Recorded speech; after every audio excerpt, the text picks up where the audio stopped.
En este programa nos acompaña Daniel Freire, actor argentino con larga trayectoria en teatro, cine y televisión.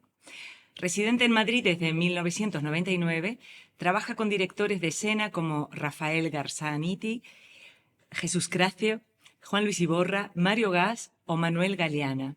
Sus últimos trabajos en la escena han sido Casting Lear, dirección Andrea Jiménez, Es peligroso asomarse al exterior, dirección Pilar Massa, Amaeru, dirección Carolina Román, El Cíclope y otras rarezas de amor, dirección Ignasi Vidal, y Hamlet, de Miguel del Arco. En el cine debutó en 1993 en la película argentina Un muro de silencio, de Lita Stantic.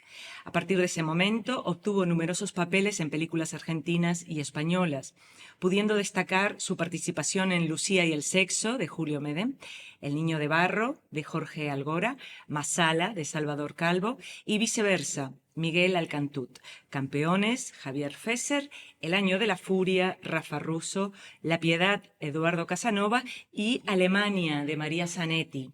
En la televisión ha participado en series tan populares como Ana y los siete, Motivos personales, Mir, Doctor Mateo, Amares para siempre, García y Máxima.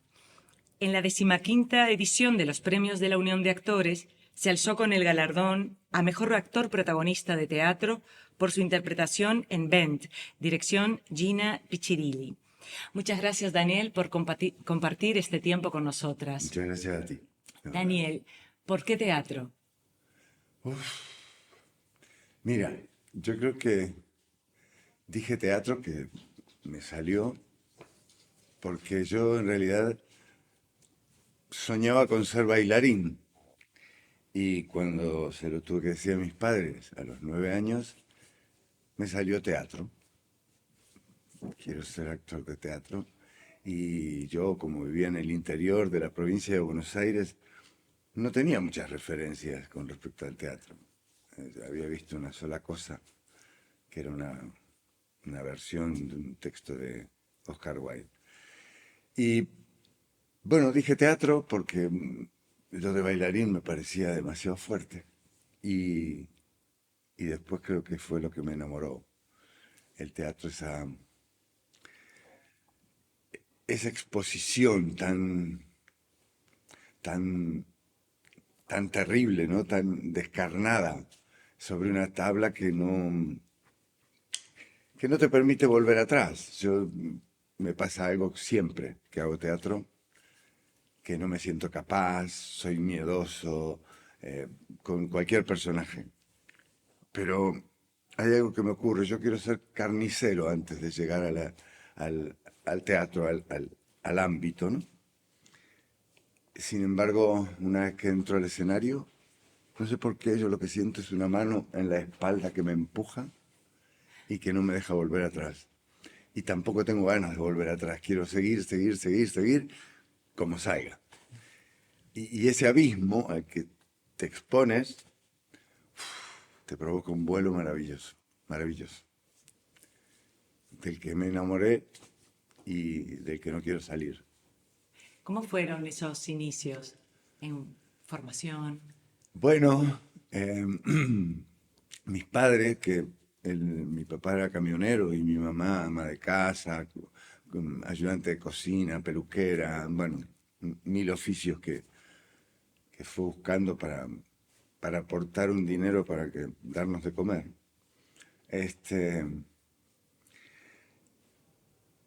No es que no les gustaba que yo fuera actor, sino que mi padre me dijo, a ver, hijo,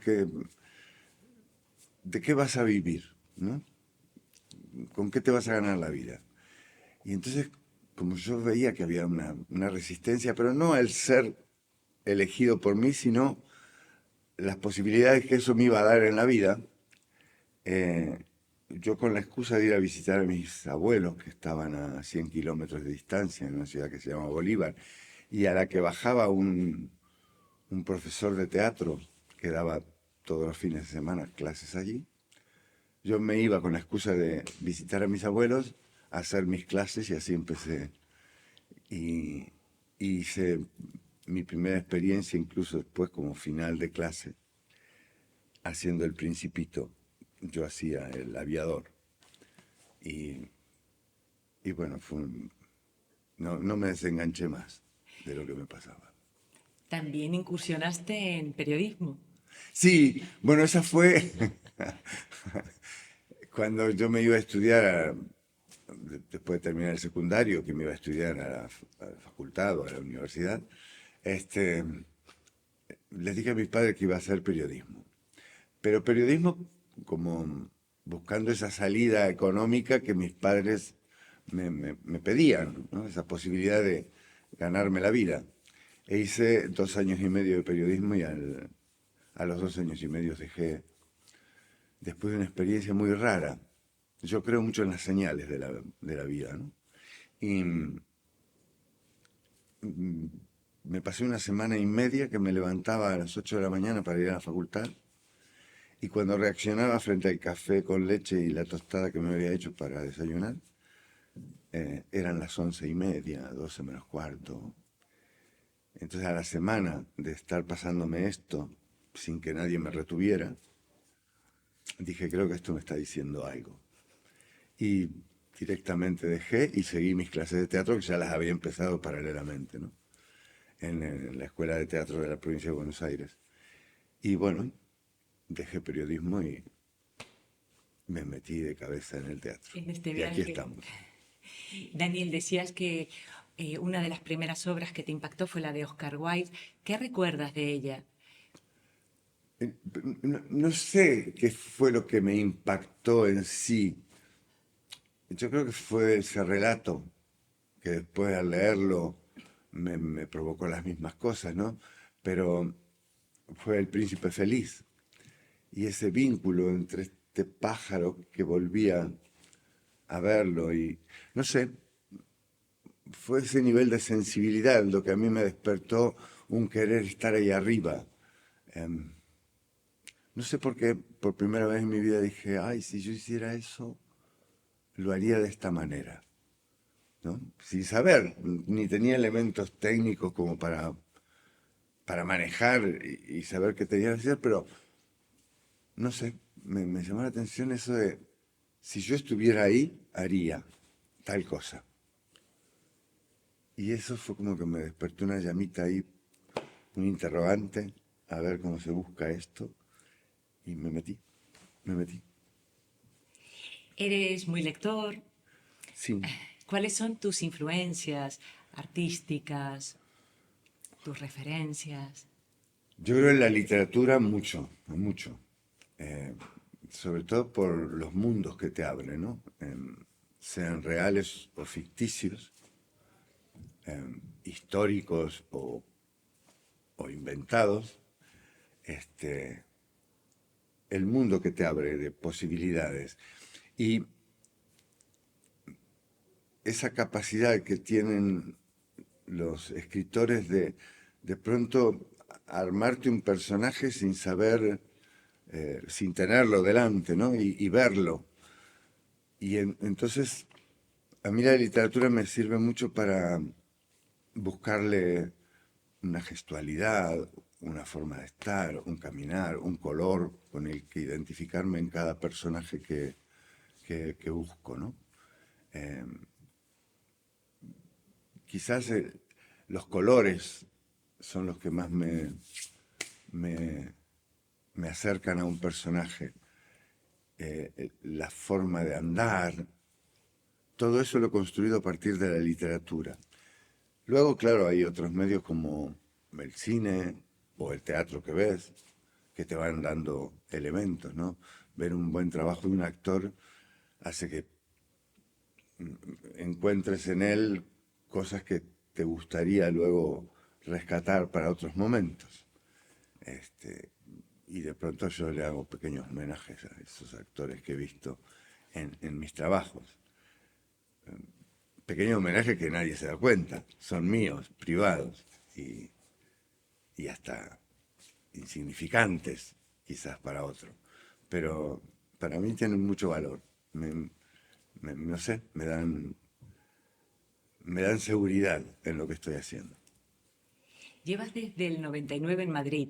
Sí, ¿Cómo 12 de te...? octubre del 99, que no es Maravilloso una día, fecha ¿no? loca, fue elegida a propósito, a la Reconquista. A la Reconquista. Sí, ¿Cómo te enfrentaste a ese cambio vital, a ese redescubrimiento? fue muy loco porque yo no me vine por ninguna debacle económica del país, ni por... No, me vine siguiendo a mi pareja, que se vino para aquí porque su familia estaba aquí, y yo me vine a intentar ser actor en un lugar donde nadie me conocía. Allí en Argentina yo ya estaba empezando a hacer cosas, había hecho cine, había hecho teatro, había empezado a hacer series de televisión, pero no sé, decidió venirse y yo seguir detrás de esa estela.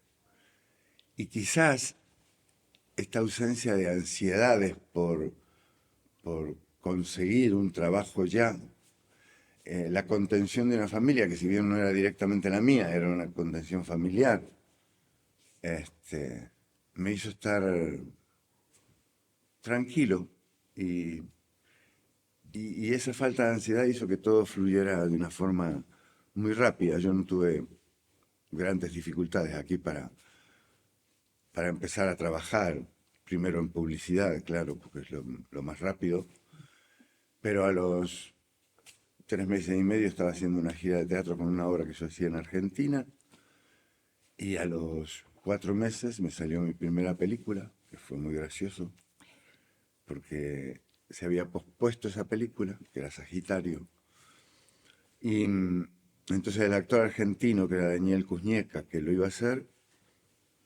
no podía hacerlo por las nuevas fechas. Entonces entran a buscar un actor argentino aquí, le hablan de mí en esta obra, me viene a ver el director Molina Foix a la obra y me pide una entrevista con él. Yo voy a la entrevista, imagínate, yo recién llegado aquí, o sea, no buscaba un personaje en especial, quería un trabajo. Y me dice, bueno, no sé si te va a interesar, es un personaje secundario en una obra muy coral, irías cuarto en cartel, debajo de Ángela Molina y Eusebio Poncela. Y mis ojos cada vez se hacían más grandes, porque yo no podía entender que me dijera que no sabía si me iba a interesar. Y cuando estábamos en esa charla, entra Eusebio a mostrar un vestuario de la película que le estaban probando. Y entonces me mira Eusebio y me dice, Castelli. Y Castelli era el nombre de un personaje histórico argentino que además yo hacía en teatro en un conventillo de San Telmo, en una obra que se llama La Revolución es un sueño eterno, y, y me nombró por el personaje. Y entonces cuando yo dije, ah, sí, ¿has visto la obra? Sí, sí. Bueno, él hizo un halago muy, muy bonito de mi trabajo y quedé en la película. Y ahí empezó toda una maquinaria de cosas que, que se fueron empujando unas a otras. Eh, no sé, de pronto había sido rechazado 3 veces por foto en Lucía y el sexo. Y al tiempo me llaman para decir que le habían hecho un pase privado de una película de, Eliseo. eh, ay, me saldrá, recién lo tenía aquí. Subiela, que es Las aventuras de Dios, para que viera al protagonista, Medem, y yo hago un personaje ahí de 5 secuencias, que soy Cristo, que juega su corona de espinas en los casinos para poder pagarse el café con leche. Y, y entonces Medem dijo, quiero ver a ese. Y vine y quedé en la película. Quedé en la película. Con lo que se me cerraron varias cosas, ¿no? Que a veces uno como actor se hace fotos porque es necesario tener fotos para repartir, pero que no siempre se vinculan con lo que un director está buscando o con lo que cree su jefe de casting que el director está buscando, ¿no? Sino que no hay nada mejor que los trabajos hechos para mostrar. Estos dos hechos que acabo de contar, Sagitario y me demostraron eso, que a veces son los trabajos los que te traen nuevos trabajos, ¿no? Y y uno no debe renegar de nada, pues si yo hubiera renegado de aquel Castelli del conventillo de San Telmo, quizás nada se hubiera No dado. te Sin hubiera embargo, visto. me abrió las puertas a 14.000 kilómetros. Claro. Modos de trabajar, Argentina y España. Aquí y allá, ¿qué nos queda por descubrir? Bueno, por descubrir nos queda a todos muchísimo, muchísimo, sobre todo como seres humanos. Nos queda por descubrir mucho, mucho, porque el mundo se está yendo a unos derroteros que no me gustan nada. Pero en el trabajo en sí, aquí hay una conciencia más potente con respecto a lo profesional, a ser un profesional, a que tu trabajo tiene un valor y debe ser respetado, un valor económico, digo, no solo valor artístico, sino un valor económico, y que debe ser respetado, que es un trabajo que se lo debe cuidar y por el que se debe pelear. Cosa que en Argentina está muy a medias aguas todavía. Entonces, allí hacemos trabajo casi por corazón, ¿no? Nos juntamos 4 o 5, hacemos la experiencia y nos mandamos. Y entonces ahí invitamos a productores, jefes de casting, a que nos vengan a ver y evalúen el trabajo. Eso con respecto a lo profesional. Aquí están, hay más dificultades para llegar a un productor y entregar tus materiales. Siempre tiene que haber un intermediario como el representante, por ejemplo, o el jefe de casting que te conozca para que tú accedas con facilidad a esos lugares. En Argentina es mucho más fácil. Simplemente el sindicato expone las direcciones de los productores que están en ese momento preparando algo y tú puedes acceder a esos lugares a llevar tus materiales. Y con respecto al trabajo en sí del actor,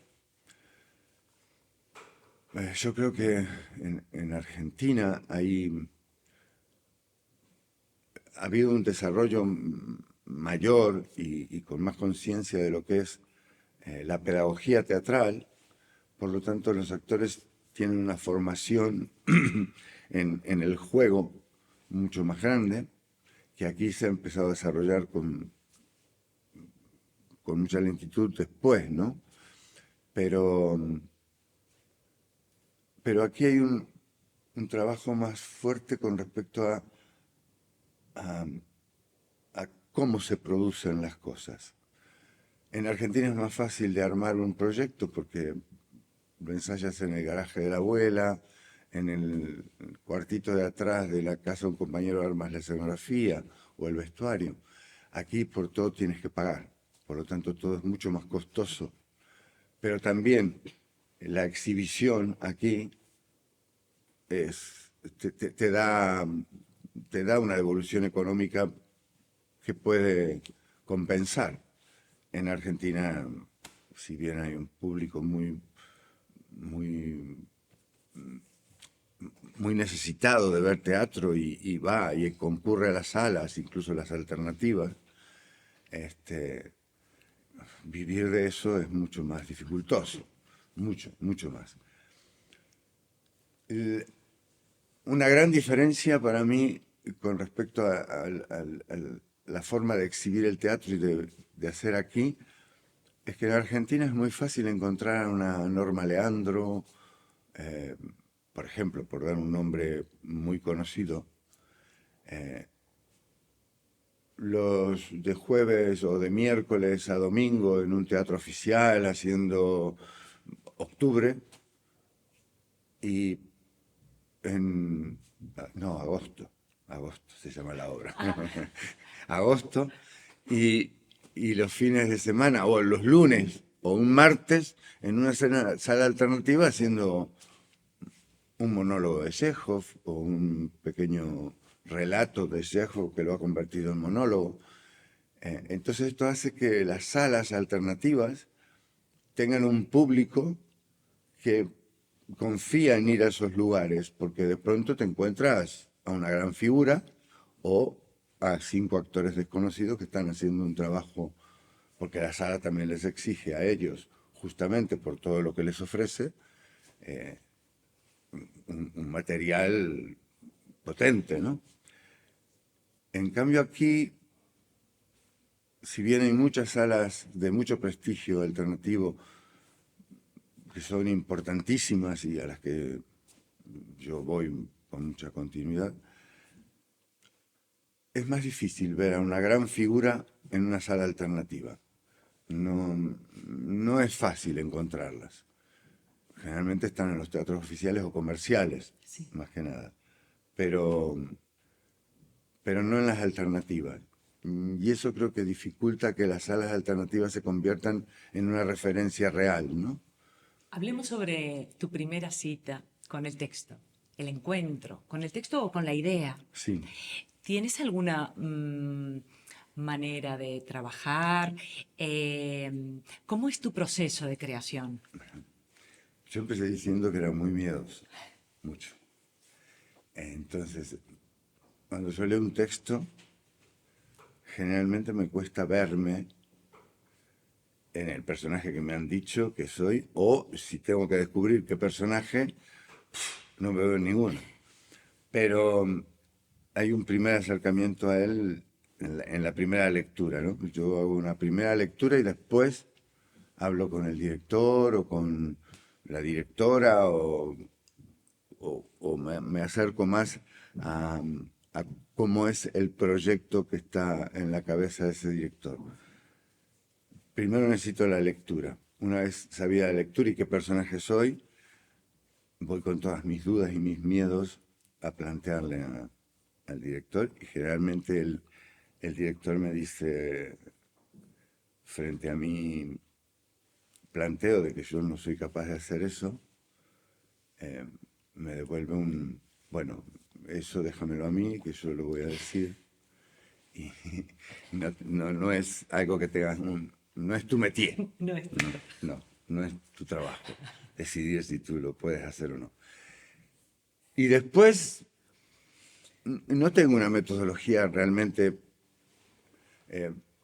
Empiezo a buscar estas cosas que decía hoy, ¿no? Este personaje en tal novela o en tal cuento, ¿quién sería? ¿Cómo lo ves? ¿Tiene luz? Claro, son colores con mucha luz y mucha presencia, o son colores más ocultos, oscuros, ¿no? Que están tapando algo. Y a partir de ahí empiezo a ver cosas y si descubro un personaje que me puede llevar a lo, lo- lo construyo. Muchas veces me ha pasado que lo que yo leo del personaje no lo lee el director, o no lo lee de la misma manera. Eh, entonces, yo no niego mi lectura, nunca, nunca niego mi lectura. Y dentro de lo que el director me va pidiendo y va haciendo para que yo cumpla con esas pautas que él tiene con respecto al personaje, yo voy a meter de alguna manera lo que pienso de ese personaje o cómo lo veo yo. Si eso está desarrollado en la obra luego porque el director lo ve o no lo ve, no es mi problema. Yo esto del personaje lo veo y lo quiero exponer.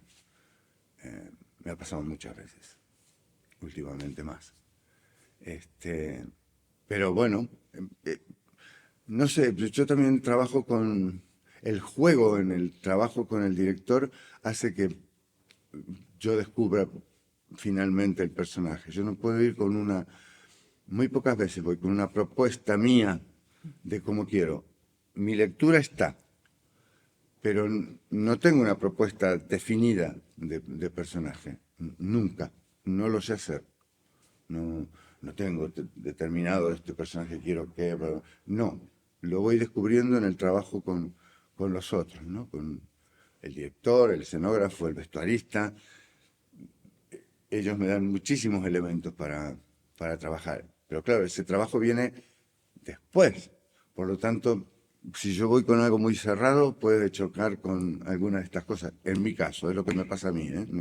No quiero decir que el actor que va con todo un personaje muy definido rompa nada, sino que aporta. pero yo no lo sé hacer. No. Y eres un actor de mucha escucha, te Mucho. alimentas mucho del equipo, también del reparto. Mucho. De la mirada del otro, de lo que recibo. Me gusta no solo escuchar en la escena trabajando, sino escuchar las devoluciones de los compañeros, ¿no? Me gusta que me digan, ay, ¿y si esto que haces así, lo dije, subieras el tono en tal momento y pudiera... Y esas cosas a mí me encanta investigarlas, porque por ahí me abren un camino o descubro que no me sirve, pero me gusta escuchar mucho. A los compañeros que están conmigo en escena, a los que están detrás de escena, a quien me pasa el texto, todo.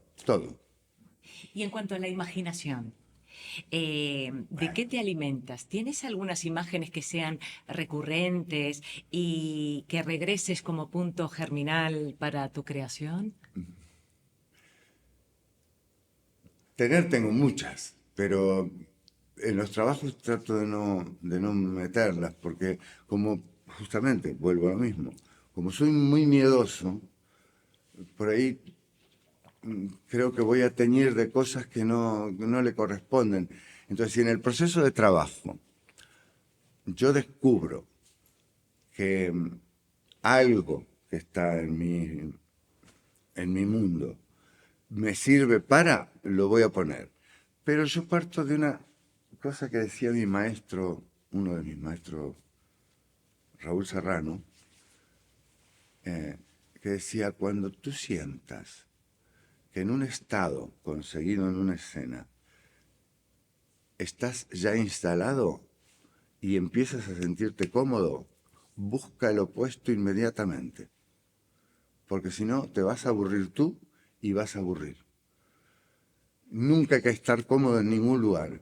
Cuando te sientas cómodo aquí, vete al contrario, vete al opuesto, Qué bueno. que eso te va a dar riqueza, te va a dar belleza.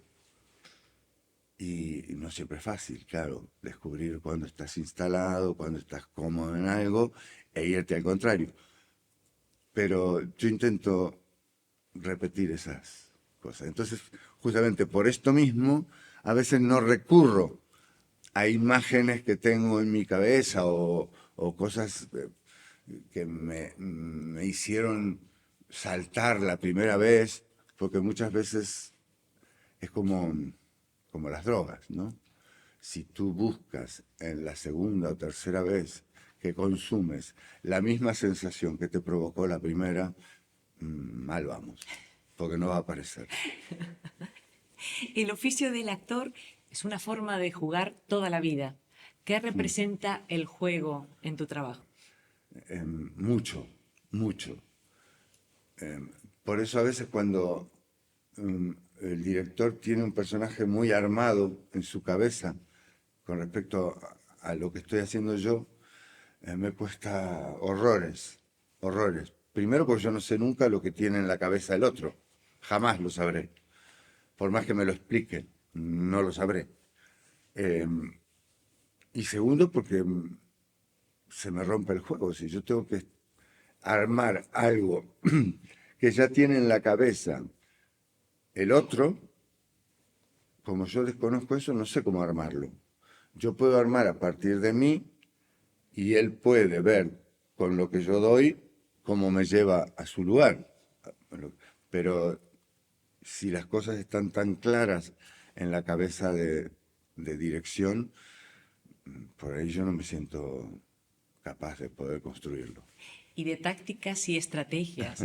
En algunas entrevistas te has confesado futbolero. Mucho. Y es Bueno, el juego me gusta, ¿eh? el juego. No en lo que se ha convertido el fútbol. Sí. Esto es un guiño a mi cuñado, que es jugador de fútbol. Y vecino mío. Y vecino tuyo.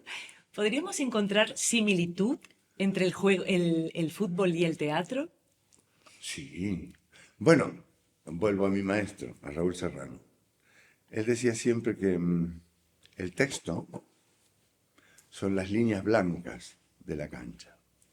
Dentro de esas líneas blancas, yo puedo improvisar lo que quiera, siempre que esté dentro del texto. fuera, no, puedo improvisar lo que quiera, pero no sirve al, al- al trabajo en sí, a meter el gol o no meter el gol, a realmente construir un personaje potente o hacer payasadas, respetando la payasada que me encanta, ¿eh? Que es parte del juego. Em, el fútbol, en el fútbol tiene que haber un nivel de conexión entre todos los jugadores tan extrema como la de los actores en una escena, porque quien te va a salvar es el que tenés enfrente mirándote. Si te quedas en blanco, si de pronto te equivocaste hacia dónde tienes que salir, el que te va a salvar siempre es el otro, ¿no? Y en el fútbol es lo mismo, no es Maradona el único que hace el gol. El gol lo construyen un montón de compañeros que tienen un objetivo por conseguir y que tienen muchos rivales a los que deben esquivar Bueno, driblar en porque portugués. son lo que se opone a que tú consigas ese objetivo, ¿no? Y mi maestro siempre decía, en el teatro hay un objetivo, pero hay muchos obstáculos. Tu objetivo va a estar siempre, que lo consigas o no, aunque tú como actor lo sepas, no es importante para el personaje. El objetivo está. Tendrá que ir sorteando los obstáculos que se van oponiendo, ya sea el conflicto con el entorno, el conflicto con el compañero, el conflicto contigo mismo, que todo personaje lo tiene, para lograr hacer el gol. Y en el fútbol es lo mismo, lo mismo, lo mismo. Una imagen muy bella y muy potente, ¿no? Uf, Cine, televisión, teatro. ¿Qué te ha regalado en tu experiencia cada uno de estos mundos? a ver, yo amo el teatro, por sobre todas las cosas. Yo he sentido como actor lo que he logrado sobre un escenario, nunca lo he logrado frente a una cámara, ni de cine ni de televisión. El trabajo en el escenario, casi en un 85%, es tuyo. El trabajo frente a una cámara, casi el 85% o el 80%, es del director. La cámara me ha dado popularidad, me ha hecho conocer y me ha hecho conseguir un espacio dentro de este medio. Pero el teatro es mi vida, donde yo mejor me siento. Siendo que es el lugar donde más expuesto estás. Porque en el cine o la televisión te pueden salvar. Los montadores, los directores pueden salvar un montón de cosas. Incluso tus equivocaciones. Se repite. Se corta, se repite. En el teatro, el único que te salva es tu compañero que está tan expuesto como tú en escena, ¿no? Y ahí vamos. Un salto. Uf, total, total, total, total. Y a veces haces cosas en escena que ni tú ni tu compañero se dieron cuenta. Le cambias el nombre al Sí, otro. Y es como un rito en complicidad con un público que termina entendiendo lo que quieres decir, aunque estés diciendo lo contrario, ¿no? totalmente. Eh, Eso es maravilloso, maravilloso. Ese encuentro público, actor, actor, compañero, la técnica que te sostiene todo el tiempo, uf, es Es que hay algo también de calor, ¿no? De todo el atmósfera tiempo. diferente. Totalmente. Es calor, es un abrazo Sí. constante. Cuando dicen, ¿por qué se dice que todas las funciones son distintas? Y porque muy pocas veces se repite el 90% del público de la sala. Cambiaron el 85-90% de los espectadores en la sala, porque 4 o 5 repitieron, pues te cambió la obra. La Te cambió la energía, obra, la la energía. respiración, los Claro, silencios, todo claro, esto todo, cambia. todo, todo. Todo La cambia. sonrisa, Sí. eh, la lágrima, sí, la expectación. esa es una energía que a nosotros, aunque parezca que no, nos modifica totalmente, totalmente. Y yo soy un actor que siempre, en algún momento de la obra, me busco un momento para mirar al público, para verlo.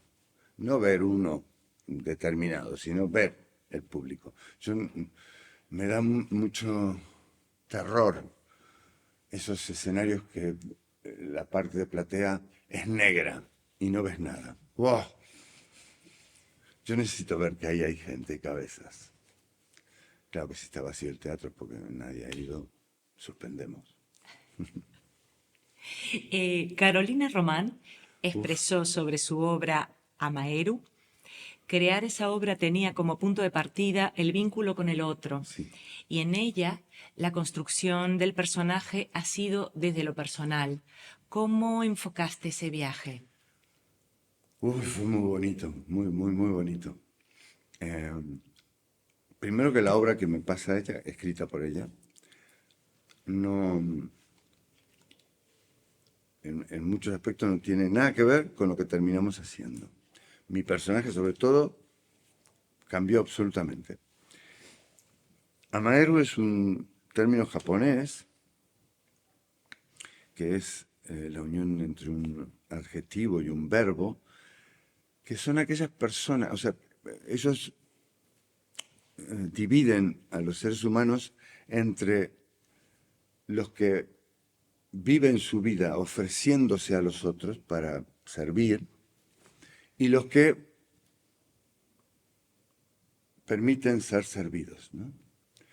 Que son como dos líneas que asume el ser humano en toda sociedad, pero bueno, ellos lo tienen muy determinado y lo llaman Amaeru, Amae. Este, y es que, bueno, hay gente que servimos y otra gente que nos dejamos servir, porque estamos acostumbrados a eso. Esta relación de madre-hijo es ese vínculo, ¿no? El niño que todo el tiempo está pidiendo, pidiendo, pidiendo, pidiendo, y la madre que está, o el padre, está todo el tiempo al servicio de. Esto se da a cualquier edad y en cualquier vínculo. Entonces, a partir de eso, Carolina arma una experiencia muy personal con los personajes, cuenta una historia muy personal de ella, que es la historia de su padre, y todo el trabajo fue construido desde aportar nosotros nuestras vivencias familiares a eso. Yo, por ejemplo, en uno de los personajes construía la hermana menor de mi padre, que era una de las tres tías que yo tenía, que para que yo era el niño mimado. Imagínate que yo fui en la familia de mi papá 17 años, primer nieto y único varón, y durante 14 en la familia de mamá. Entonces era como el nene mimado por todos. Bueno, yo construía esa tía que era, que era muy amorosa, que era muy, muy querible, pero a la vez era siniestra, muy malvada, porque había muchos dolores en ella, ¿no? Y entonces llega un momento donde eso sale como puñales. Y luego eran tres personajes. Una madre soltera con su hermana, que van a criar a este hijo, que era el padre de Caro. Los dos personajes de una novela que ellas veían, donde la relación era la misma, que era una novela que se hizo en Argentina con Leonor Benedetto y Betiana Blum, que se llamaba Rosa de Lejos. Y yo hacía el personaje de Betiana. Betiana es una actriz a la que admiro desde que soy muy niño y, y me parece un pedazo de artista muy grande. Hacía de esta hermana, que era la hermana de mi papá, y luego eso se convertía en un ámbito terapéutico manejado por la inteligencia artificial. y yo era un terapeuta robot, que ese era el personaje final. Todo esto era construido a través de un robot. Y fue un trabajo que yo tenía muchísimo miedo, porque decía, Carolina, no se va a enterar el público de nada. ¿Y cómo haces para sostener al público enganchado a una obra que no se está enterando de nada? Pues así era, hasta el último minuto tú no te enterabas de lo que estaba pasando. Sabías que ocurrían cosas, dos hermanas, dos actrices de una novela que veían, pero que no sé por qué con esta, y que después derivaban en 3 minutos, en el último minuto te enterabas todo lo que había pasado y por qué pasaba. Y sin embargo, con este miedo que yo tenía, que se lo planteé a Carolina, la experiencia fue maravillosa, maravillosa, porque la gente que no iba entendiendo nada estaba enganchada como con garras a la obra, tratando de descifrar lo que ocurría, y sin embargo, en el final, todos lo vinculaban con vivencias propias. No hablaban de la obra, hablaban de los trabajos, de cosas, que escenografía, ¿verdad? Bien, pero a partir de ahí se iban a su experiencia personal. La vecina que habían conocido cuando iban a visitar a la abuela. Bueno, fue preciosa la experiencia, preciosa. Porque no se quedaba en el hecho teatral en sí, o si me gustó o no me gustó, sino en lo que me despertó de aquello que fui. Y era precioso, precioso. Otra mirada, Casting Lear. Oh. Te expones física y emocionalmente en un rey Lear y padre de autoficción de la creadora de Andrea Jiménez. ¿Cómo ha sido la experiencia? Muy reciente, muy a flor de piel.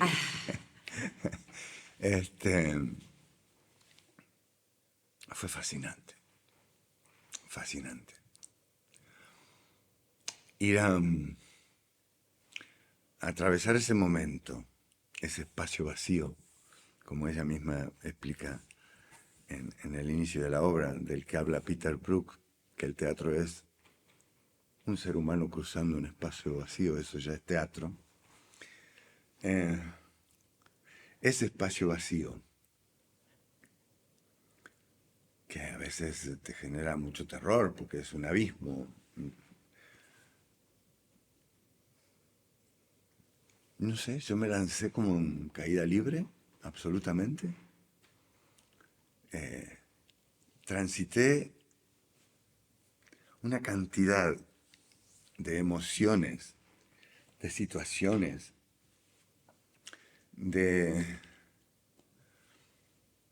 no sé, de circunstancias que me pareció maravilloso. Yo terminé con un nivel de emoción aquí, revuelto, que creo que muy pocas veces me ha pasado. Yo no tenía texto, no sabía cuál era el texto que iba a tener que decir, no sabía lo que tenía que hacer, o sea, la experiencia fue... Son 3 actores en escena. Ella, Juan, que es el que hace de Kent y el apuntador, y en este caso yo, pero ese personaje del yo, que es el padre, el Lear, lo hace un actor diferente cada día. Por lo tanto, tú te enteras de ciertas pautas de la obra 2 horas antes de hacer la función. El texto te lo van tirando por un pinganillo y a la vez ella como directora te va diciendo con qué intención o con qué carga emocional tienes que decir ese texto. Por lo tanto, tienes 2 bichos que te entran por aquí hablando y tienes que resolver eso. Y si dices mal una palabra, te repiten el texto para que tú lo digas tal cual es. Fue maravilloso, maravilloso. Y porque yo creo que es un casting, de acuerdo a lo que ella plantea, un casting buscando al padre, a su vínculo que está muy roto, que ha sido como muy violento en su vida, ¿no? Entonces, no solo el Lear, que bueno, podría ser un sueño, ¿no? Construir un Lear así, sino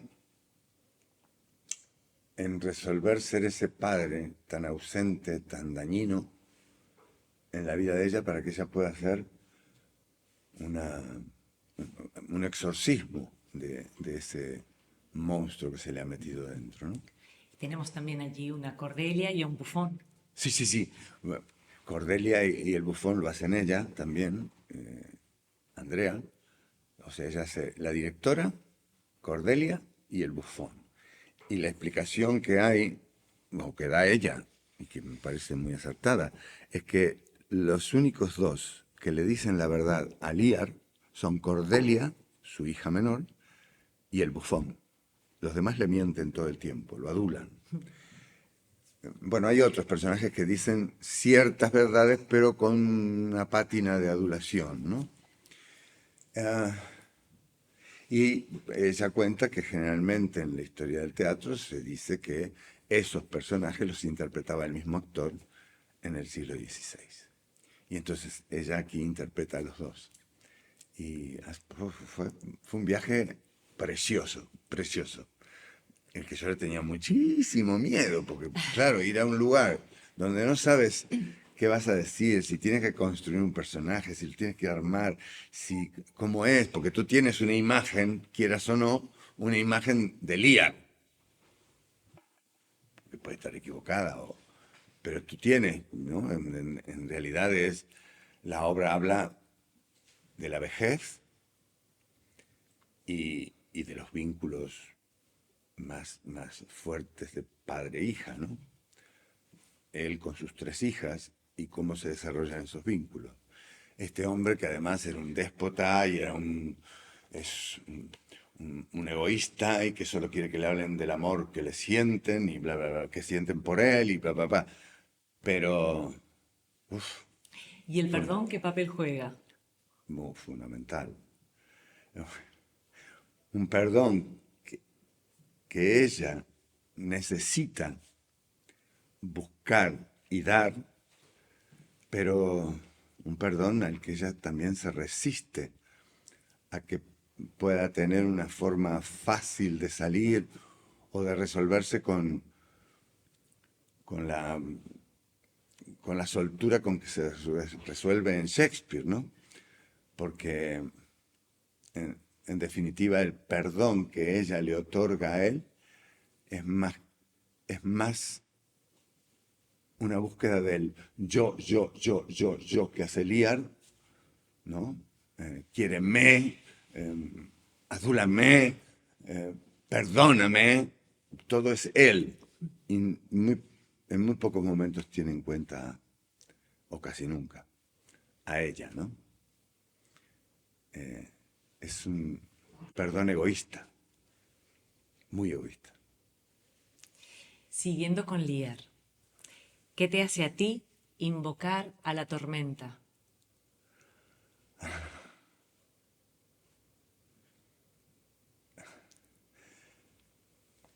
La necesidad de vivir con placer todo lo que atraviese, de que los vientos me empujen hacia eso que me pasó en el día, ¿no? En esa caída en el abismo, a que la muerte en definitiva sea un accidente más. La tormenta es invocada para que todo se revuelva y se limpie, ¿no? Vengan los olores del ozono, el fresco del aire, después que pasaron las arenas y las hojas.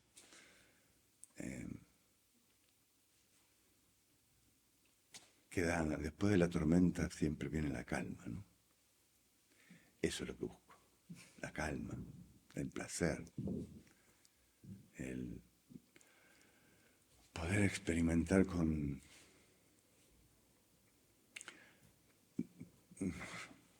regocijo todo lo que viene.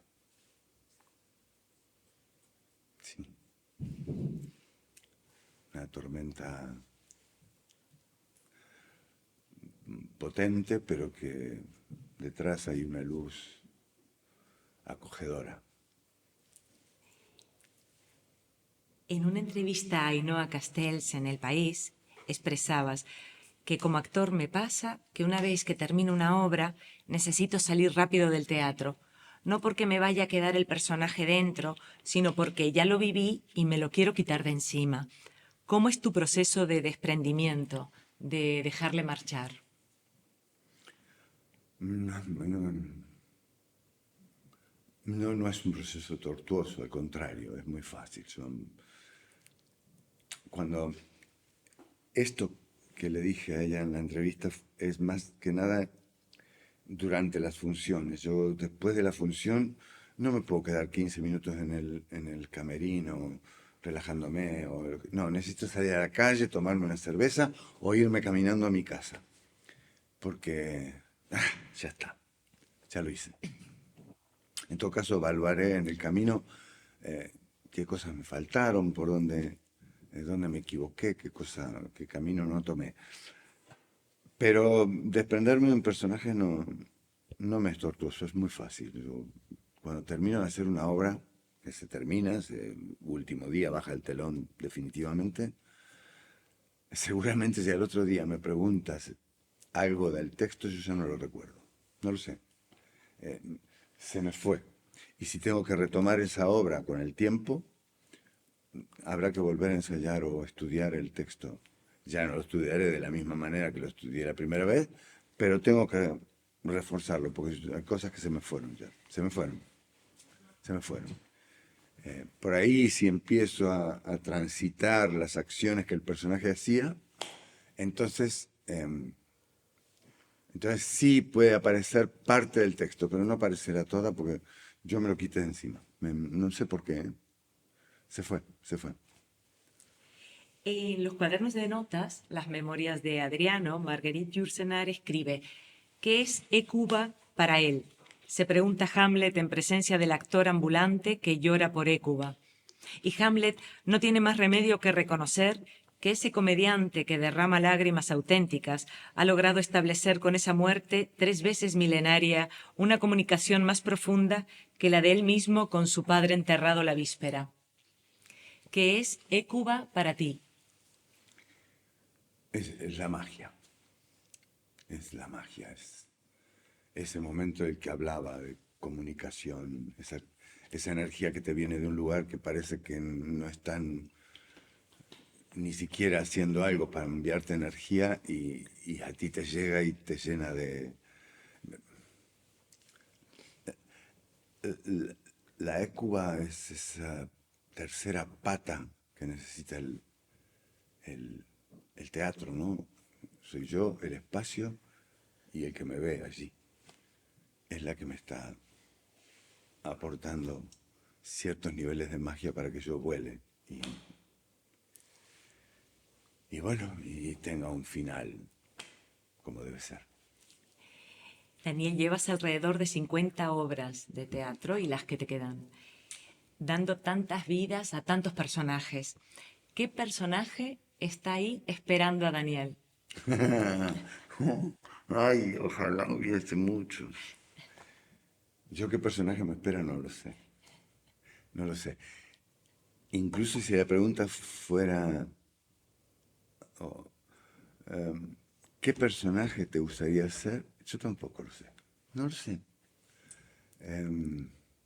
La vida conmigo ha sido muy generosa, si es que la vida tiene alguna entidad, pero esa energía ha sido muy generosa conmigo. Me ha regalado muchísimas cosas. Y creo que es posible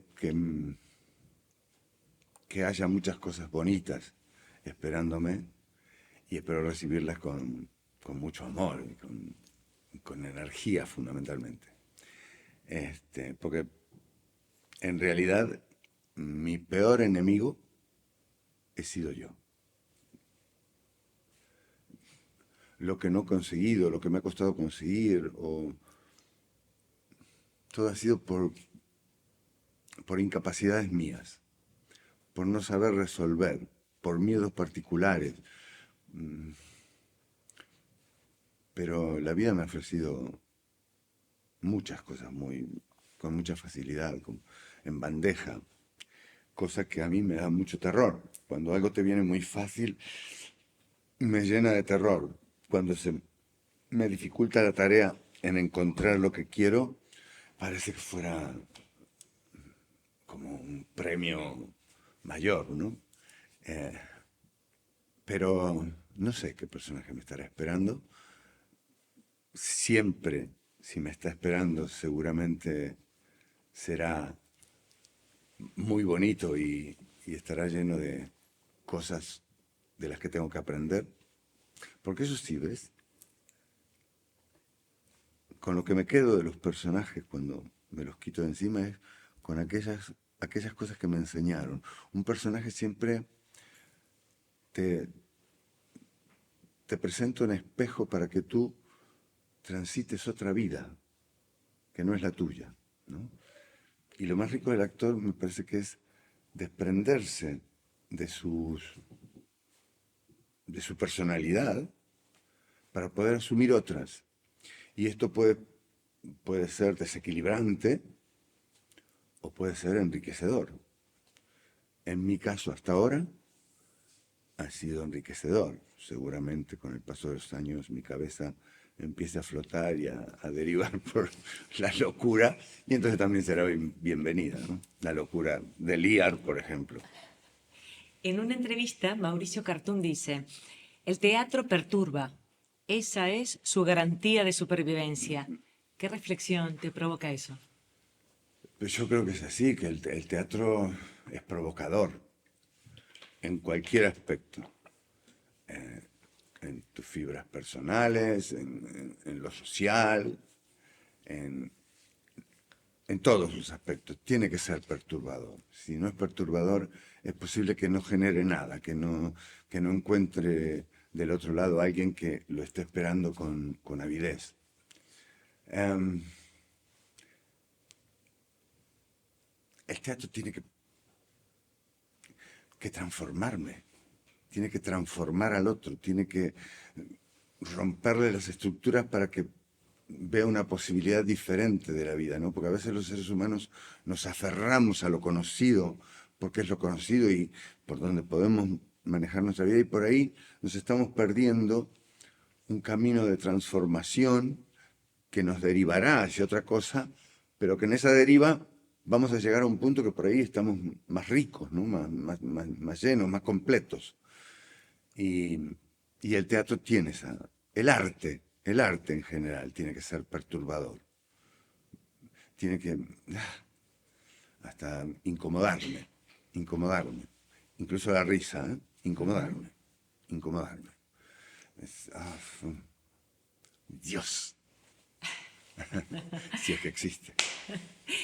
Se acaba de estrenar la serie Máxima, sobre la vida de Máxima de Holanda. Sí. ¿Cómo fue la experiencia de interpretar a su padre, Jorge Sorreguieta, que es un padre y un personaje con ese peso histórico? Para mí fue muy bonito. Primero porque mi punto de partida fue que yo era el padre, un padre. Un padre en el vínculo con su hija, que era un vínculo muy fuerte y de mucho amor. Pero por otro lado, claro, está el hecho histórico en el que él está involucrado, que es la dictadura argentina, para la que él es el secretario de Agricultura de Videla.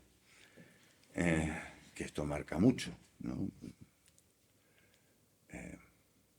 Es un personaje que tiene muchos tintes de una burguesía fascista. Para mí fue maravilloso hacerlo. Me preguntaron una vez si no había dudado en hacer un personaje como ese, siendo que yo soy argentino y me atravesó la dictadura, ¿no? Y yo dije que no, que al contrario, me parecía maravilloso poder hacerlo. Y poder hacerlo desde ese lugar, donde lo que yo muestro es un padre, que este hecho histórico que lo mancha, que lo oscurece, pero él no deja de ser con respecto a ella un padre, que la protege, que la cuida, que la mima, que la educa para que llegue a ser lo que es, sin saber, incluso oponiéndose en un momento él a que su hija se case con el mayor de los de la corona holandesa. Para mí fue precioso, porque le puedes dar una dimensión tan potente a eso. Además, en esta primera temporada de la serie, el padre es el conflicto, porque muestran a este padre, muy padre, pero que su historia como ministro de una dictadura y como negociador de ciertas cosas que están en la sombra todavía, pero que fueron posibles, como aportar granos y carnes a Perú para que se dejara ganar en el Mundial del 78, para que Argentina accediera a la final que tiene con Holanda, justamente, y que gana. Y él fue un poco el maquinador de esa tramoya para que eso se lograra, o al menos eso se sospecha. Aquí, ves, en esta serie yo peleé mucho esas cosas, en que si no se decían de forma evidente, que al menos se sugirieran. Porque claro, llega un momento donde empiezan a limpiar ellos. Y yo decía, pero estamos hablando de que la misma Holanda no permitió que este hombre viniera al casamiento de su hija, por haber pertenecido a una dictadura. Por lo tanto, marquemos estos hechos que aunque no estén definidos, puedan abrir puertas a que, mira, ¿no? Y bueno, yo rescaté textos de secuencias que se habían quitado o aporté otras que había escuchado de un reportaje de él.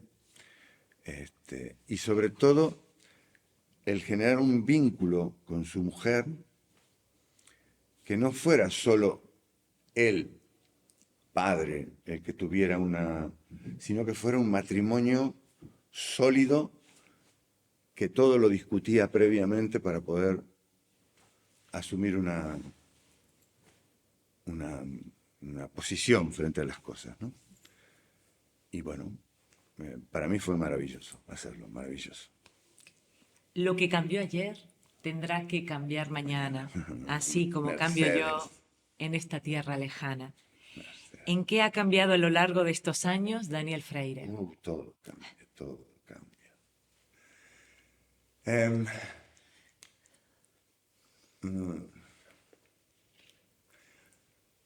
incluso con todas las resistencias que uno pone al cambiar, uno cambia mucho.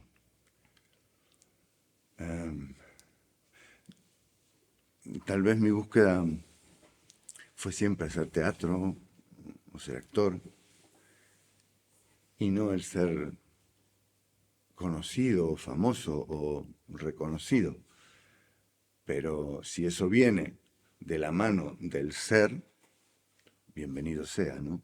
Y esas cosas te van cambiando mucho, te modifican porque hay un momento, no digo ahora, pero hubo ciertos momentos de mi vida aquí que había una mirada siempre de afuera que estaba vigilándote, ¿no? Y entonces tú te sentías que no podías meterte el dedo en la nariz para hurgar una suciedad, o no sé, no te podías tomar 2 copas de más porque había alguien observando.